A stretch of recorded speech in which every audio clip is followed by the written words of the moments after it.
பெயர் பத்மாவதி. பதிவு எண் 918. ஸ்ரீராமஜெயம். தலைப்பு: தசரதர் ஸ்ரீராமன், பரதன், லட்சுமணன் ஆழ்வருக்குள் பாசம். ஜனகரும்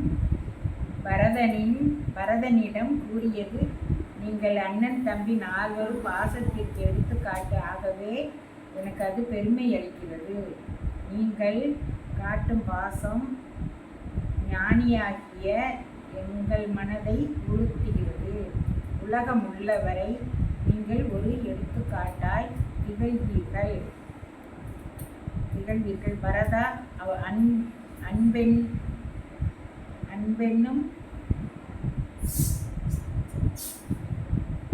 உலகம் உள்ளவரை நீங்கள் ஒரு எடுத்துக்காட்டாய் திகழ்வீர்கள். பரதா, அன்பென்னும் பிடியில் அகப்படும் மலையே என்று ஞானிகள் சொல்லுவதுண்டு.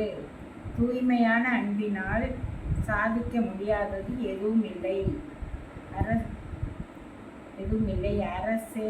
அரசே ஏற்றுக்கொண்டால் களங்கம் வருமே.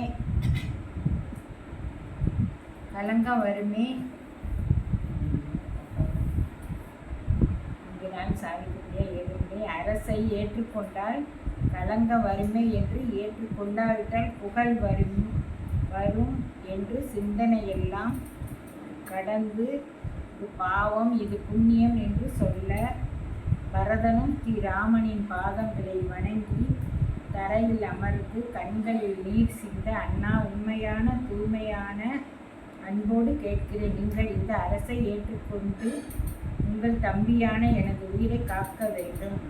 இல்லாவிட்டால் நான் இப்போதே இங்கே உயிரை துறப்பேன் என்று கேட்க, சரி, ஏற்றுக்கொள்கிறேன் என்றார் ஸ்ரீராமர். அதை கேட்டு அங்கு இருந்த அனைவரும் மகிழ்ந்தார்கள். ஸ்ரீராமபிரான் பரதனிடம்: பரதா, நான் அன்று அயோத்தியின் அரச கட்டளையை நீ அன்போடு ஏற்றுக்கொள்ள வேண்டும். அதுவே ராஜ நியதியாகும்.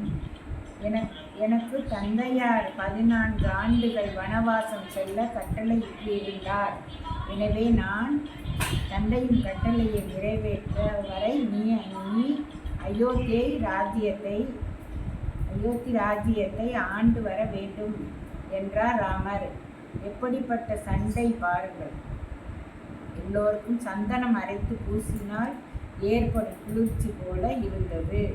தேவர்கள் வானில் தோன்றி, பரதா, நீ நாட்டை ஆள வேண்டும். உன் அண்ணன் ராமனும் தந்தை சொல் காக்க வேண்டும். ராவணன் வதம் நடக்க வேண்டும். இது ராமனால் மட்டுமே முடியும். பரதா, பரதனும் அண்ணா, உங்களை பிரிந்து எவ்வாறு இருப்பேன் என்று கதறி அழுதார். இப்பேற்பட்ட பாசத்திற்கு ஈடு இணை ஏதும் இல்லை. ஸ்ரீராமஜெயம்.